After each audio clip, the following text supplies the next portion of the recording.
मी मी येणारच होते तुला बघायला. आई आता बरं वाटतंय मला. पण तरी सुद्धा तुला आरामाची गरज आहे. चल चल जाऊ आपण. आई खरंच बरं वाटतंय. हा ग. आणि असंही यांनी खूप काळजी घेतली माझी. सतत माझ्या उशाशी बसून होते. मला काय हवं नको ते बघत होते. माझ्या औषधांच्या वेळा पाळत होते. मला एकटं असं वाटूच दिलं नाही त्यांनी. खूप दिवसांनी माझी अशी कोणीतरी काळजी घेतली. नाही म्हणजे तुम्ही घेतच होता, पण एक नवरा म्हणून याआधी त्यांनी माझी एवढी काळजी कधीच घेतली नव्हती. आई बाबा, मला माहिती आहे माझ्या निर्णयामुळे तुम्ही नाराज आहात आणि तुम्ही काल मला बघायला नाही आलात. म्हणूनच नाही, पण राजकुमार सतत तुझ्याबरोबर होता ना, म्हणून मी म्हटलं नकोच जायला.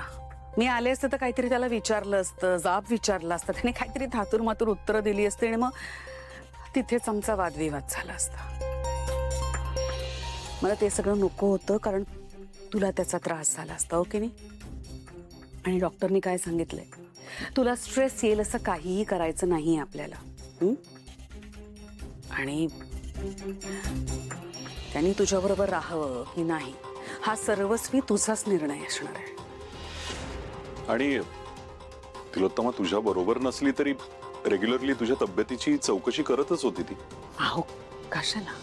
हो बाबा, मला माहिती आहे.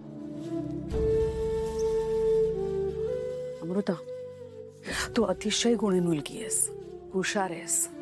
जो निर्णय घेशील ना तो नीट विचारपूर्वक घेशील हे माहिती आहे मला. आई, तुम्ही जशी त्यांना एक संधी दिली तशीच मलाही त्यांना एक संधी देऊन बघायचं. आणि माझा हा निर्णय योग्य ठरावा म्हणून मला तुमच्या दोघांचेही आशीर्वाद हवेत.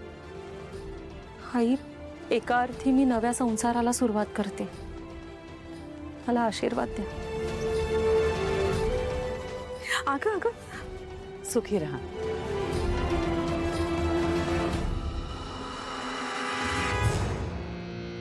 आपल्याला ज्यावर श्रद्धा असते ती गोष्ट आपण मनापासून केली तर किती समाधान मिळतं ना आपल्याला. हो, थँक्यू सारंग सर. थँक्यू कशाबद्दल? तुम्ही विठुरायाची मूर्ती तुमच्या ऑफिसमध्ये ठेवली त्याबद्दल. खरं तर खूप आधीच मी मूर्ती ठेवायला हवी होती. काय माहिती का माझ्या डोक्यात नाही आलं ते. पण ठीक आहे, आता तू येतेस ना ऑफिसला, म्हटलं आता ठेवू, तुला पण बरं वाटेल. बरं मला सांग, तू ऑफिसला यायला लागली आहेस आता, तुझा अनुभव कसा आहे? फार वेगळा अनुभव आहे. म्हणजे इथे ऑफिसला आल्यावर मला कळतंय की तुमच्यावर एवढी मोठी जबाबदारी असते. इतकं काम करता तुम्ही. मी थोडा वेळ घराच्या बाहेर राहिले ना तरी घरी काय चाललं असेल, अमृता वहिनींवर एकटीवर कामाचा भार पडत असेल, हे सगळं चालू असतं माझ्या डोक्यात.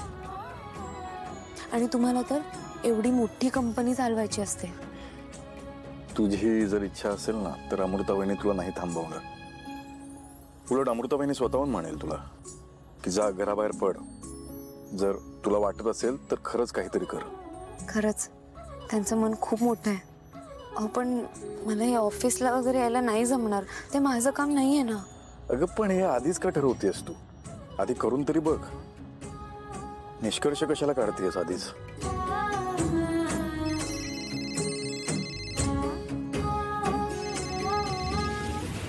हा बोला आत्ता. हा ठीक आहे, तू जवळच आहे. सावली, आपल्याला ना इथे एका गावात जायचं आहे, जवळच आहे. तिथे जाऊयात आणि त्यानंतर आपण घरी जाऊ. मला घरी सोडाल का? खूप कामं बाकी आहेत. मग जा ना तुम्ही. अगं जवळच आहे गाव, ते लगेच होईल. बरं ठीक आहे. ते चालूच होती, अचानक बंद पडली आहे. चालू करतो थांब. ते दिसतंय मला. पण एक मिनिट, बंद पडलीये की तू मुद्दाम बंद पाडलीस बुबलू? असं करेन का मी तुझ्या बरोबर? मी असं कधीच नाही करणार तुझ्या बरोबर. प्रयत्न करतो. मी आहे ना तुझ्यासोबत यायलाच नको होतं. किरण असं नको ना बोलू, त्रास होतो मला. करतो ना, चालू करतो. तुझी शपथ, माझी शपथ, मी चालू करतो. बुबलू, एकतर माझ्या नोकरीचा आज पहिला दिवस आहे आणि सारंग सरांची मीटिंग होती, मी त्यांच्यासोबत जाऊ शकले नाहीये. एक काम कर, तू सारंग दादाला फोन कर आणि सांग की बबलूची बाईक बंद पडली. आलो येतो, थोडा उशीर लागेल. सांग. मी फोन विसरले. आता हे पण माझ्यामुळे झालं असेल ना. मी बोलले का तुला तसं? तू अशी चिडते तर सगळं मिस केलं सगळं. बुबलू हे बघ, ही नोकरी माझ्यासाठी खूप महत्वाची आहे आणि त्यात आज माझा पहिला दिवस असताना तुझ्यामुळे मी काही काम करू शकले नाहीये. कसं दिसतं ते आता? आता सारंग सर काय म्हणतील मला? हे बरं आहे, ते म्हणतात ना ज्याचं करावं भलं तोच म्हणतो आपलंच खरं. मीच नोकरी लावली आणि मलाच बोलते. बुबलू काय बोललास तू आता? असं कसं बोलू शकतोस तू? तू लावलंस मला नोकरीला म्हणजे? तुला काय वाटतं मला काय दुसरी नोकरी मिळणार नाही का? हा ठीक आहे, थोडा वेळ लागेल मला दुसरी नोकरी मिळायला, पण मिळेल मला दुसरी नोकरी, समजलं? किरण सॉरी चुकून बोललो. आता आम्ही काय म्हणतो ते ऐका.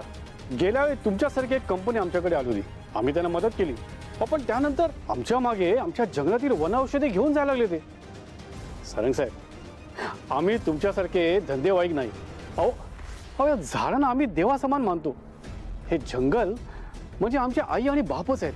अहो याच्यावरच आमचं पोट चालतं, तेच आमचं रक्षण करतात. अहो त्या माणसाने आमच्या देवरातली झाडं तोडून टाकली, म्हणून आम्ही त्यांना गावातून हाकलून लावलं आणि आता मदत मागायला तुम्ही आलात. त्याच्यामुळे गावातली माणसं जरा कचरली, तेवढंच. अहो साहेब, हे पण तसंच करणार. सगळ्या कंपन्या एकसारख्याच असतात. हे बघा सारंग साहेब, आम्हाला आता विषयाची परीक्षा घ्यायची नाही. आमचा निर्णय झालाय, तुम्ही येऊ शकता. हे बघा, मला 2 मिनिटं जरा बोलू द्या प्लीज. मी तुम्हाला नाराज नाही करणार, तुमचे हक्क नाही मारणार मी, खरंच. अहो नकोच आम्हाला तुमचा शब्द, तुमचे पैसे नको, तुमचं काही नको आम्हाला. निघा इथनं.